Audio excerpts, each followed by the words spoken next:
Hi all. Today we are going to talk about a very important topic, and that is scaling. Now scaling is not specific to any architecture. If you are using microservice architecture or monolithic architecture or any other architecture, but you must consider this system design pattern before you design your application. So let's start with scaling. Okay, then let's start with a small story. Recently, I got a very impressive business idea and started my own e-com business. Now, for my e-com web application, I have hired a team who built a very nice product for my business. They created a very rich user interface. They added so much features in my product. Now, customers will have thousands of options to buy. A very fast response from customer support. Now team also mentioned they added security to my software and they also added other non-functional requirements like flexibility, maintainability, portability, reusability and so on. It means my team added all functional as well as all the non-functional requirements to my product. So I launched my product. I launched my business and immediately customers started attracting towards my e-com website. I got so much buyers in few months and within 1 year it was around 50,000 customers to my list. So everything was going so nicely and I was so happy. And suddenly I got news from my technical specialist that our application is not supporting more than 50,000 users and started degrading the performance of our application. And I was so surprised to hear that. And then my technical team started discussing on limited physical resources like memory and CPU. They started discussing on incorrect memory management and inefficient database engine, complicated database schema, bad indexing, poorly performed database queries, wrong server configuration, inefficient caching, and blah blah blah. At the end, what I understood that it's time to add scalability to my application. So, what is scalability? Now, scalability is the ability to expand configuration of your system for handling the increasing amount of load. It means if you build an system today and if tomorrow load on your system increased, then your system should be capable enough to expand the configuration of your system to handle this extra load.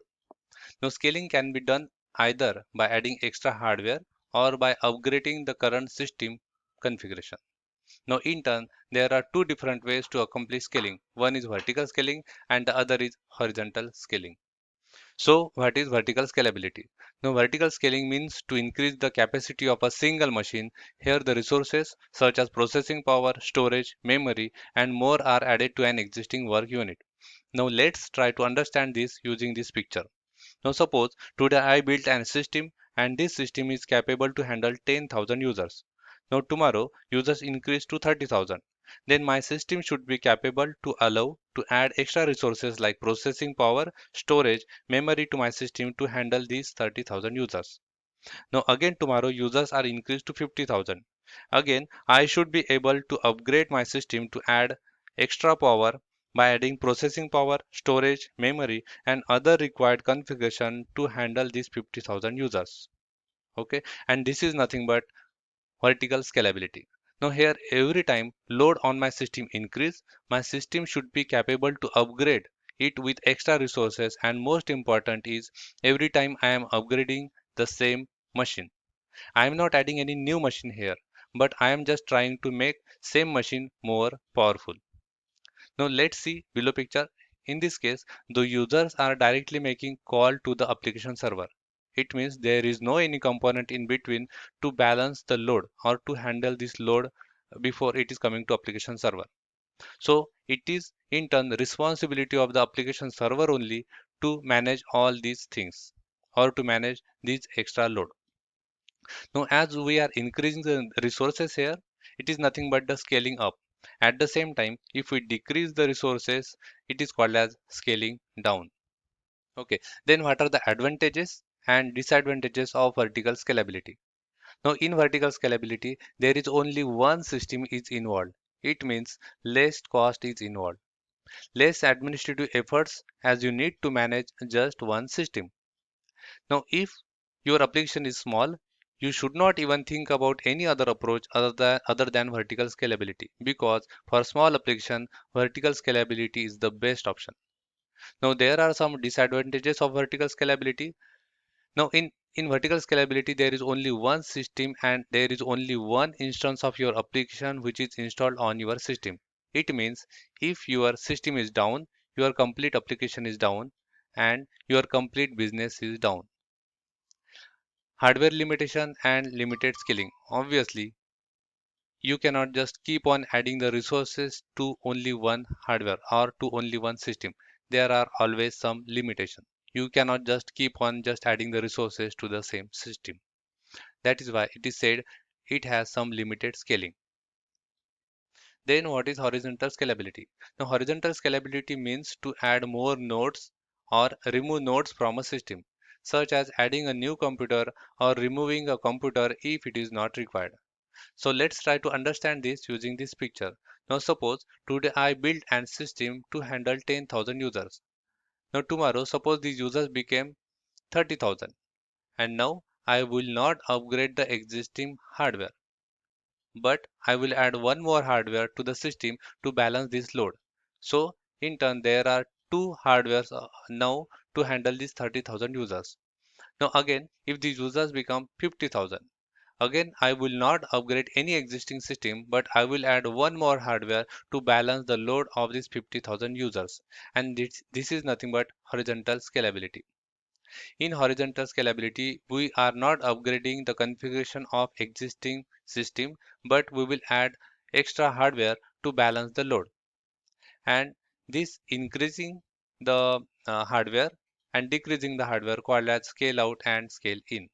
Now, as you can see in this picture, here users are making call to the application servers, but there is one component in between called as load balancer, and who is taking the responsibility to balance the load on these different application server or these different hardwares.